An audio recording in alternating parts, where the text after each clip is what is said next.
what's going on? I'm named D-Man, and today I'm bringing to you a review on the Air Max 90 Infrared.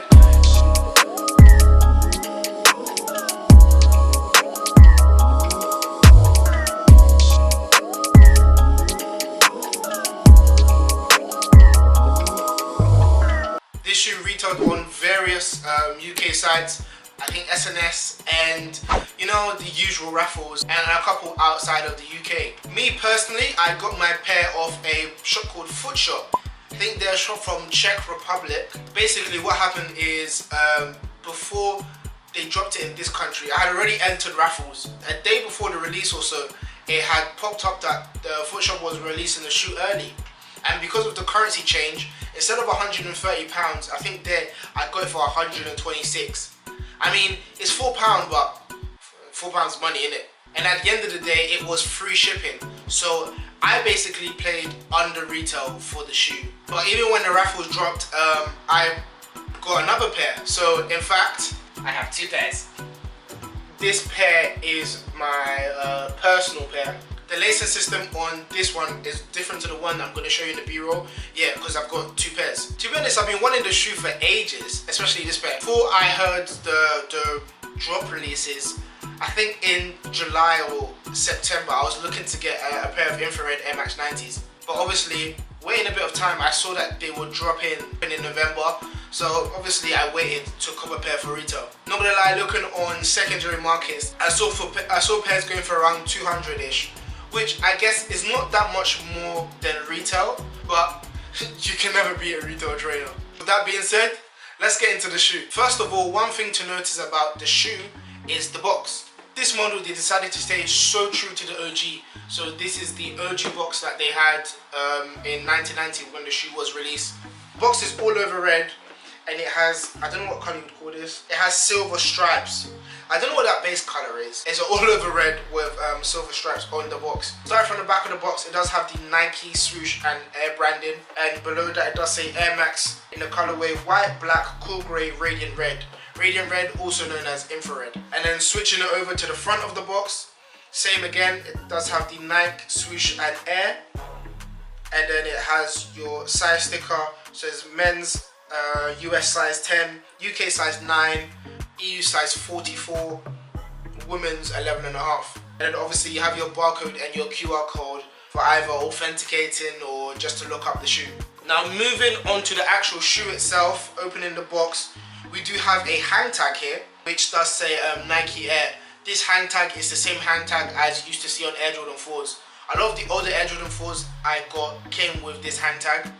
I'm sure this hang tag was supposed to conceal the Air technology, which is in the midsole. We do have a black mock leather starting from, I would say, the heel all the way to near the toe, so that's in black. And then we have Air Max in an infrared color in a little window.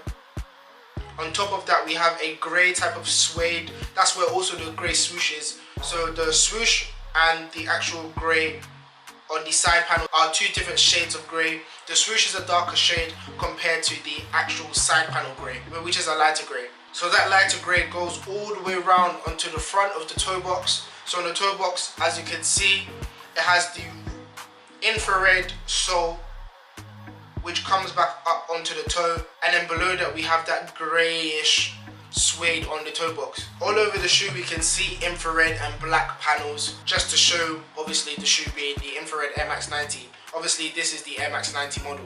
Front we do see a white type of fabricy mesh. Not gonna lie, I'm scared about wearing this shoe. This shoe is only a summer shoe. I'll talk a bit about that in the wearability later, but I would say this shoe is only a summer shoe because in this winter, especially in this country, you cannot wear this material around. People, this material is so white that it's blue, if that makes sense. If you get anything on it, the actual paint, the paint, because it's so visible.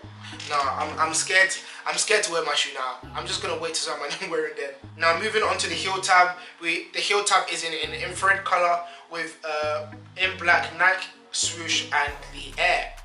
both below that and above that, it is covered by that white mesh again, as I was speaking about on the toe box. On top of that, we do have that black mock leather, which I did say coming from the heel all the way to near the toe. Moving on to the midsole, we do have a majority white midsole with obviously that infrared hit on it just around the air bubble window, and we do see a clear air bubble. Coming onto the tongue, we do have an infrared Nike and a Nike swoosh, and below that it looks like there's an infrared panel which also brings out the color even more. And then underneath that we do have the Air Max in black. Looking at the shoe, you can tell that the shoe is very much padded. There's a lot of padding in this shoe.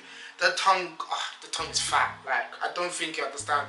The tongue is so padded. Moving on to the inside of the shoe, we do have an infrared insole with the Nike Air in white on the insole. We do have the size sticker, obviously US size 10, UK size 9, European size 43. I'm guessing the traction on the bottom of the insole is to represent the traction your foot would have, if that makes sense. All over the shoe, we are told the size of the shoe. As you can see on the inside, it does say on the right side 10, and on the bottom of the tongue, it does say men's size 10, UK, it doesn't give a size, EU 44, and so on and so forth. Other than that, coming onto the sole, we do see a traction pad,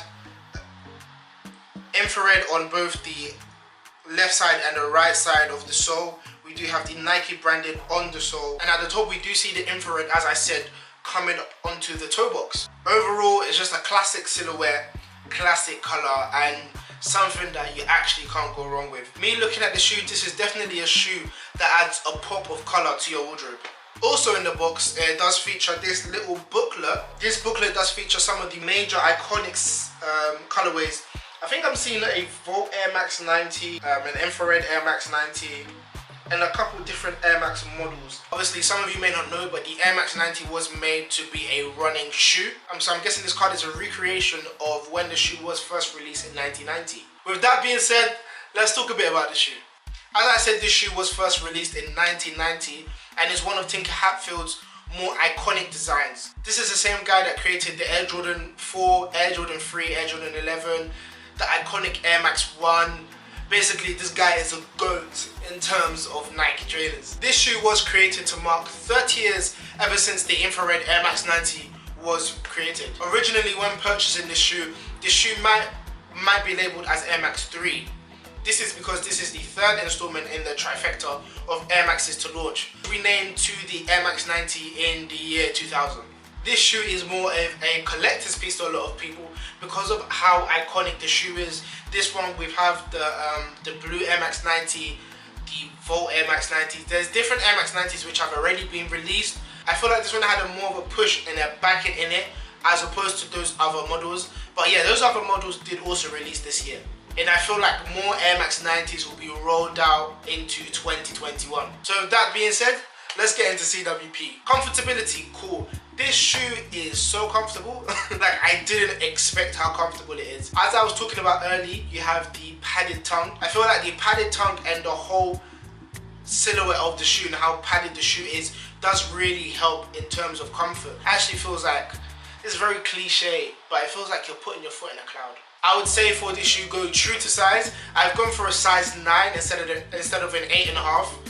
An 8.5 would still work, and it will still work quite well. A size 9 just gave me a bit more room. So if you feel like you want to be cautious, obviously get a half size up, but I feel you could still go true to size. The padding of the shoe does give way for that half a size up that you do go. So me saying go true to size, you should be fine, and that's me wearing a thicker pair of socks. And because I see this shoe personally as a summer shoe you're looking at what, either no socks or low socks.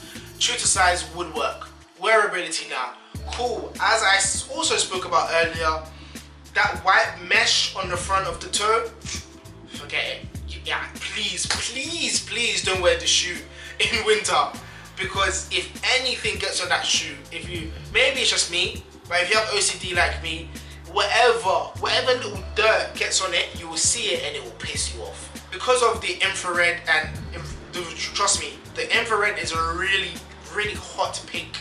It's a hot pinkish red, so it really does stand out. So I feel like anything you're wearing with it, the outfit has to be a bit dulled down, because of how bright and how overcompensating the shoe actually is. I would just say normal grey sweats or anything of grey, black, just something very simple and plain to go with such a loud shoe. Because at the end of the day, with whatever you wear, this shoe is going to be your statement piece. Profitability now. Looking at the secondary market, I don't feel like this shoe is going for much. I'm saying probably 180 to 200. Retails what, 160, 40 pounds. So for somebody who's looking to buy the shoe, oh yeah, it should be fine.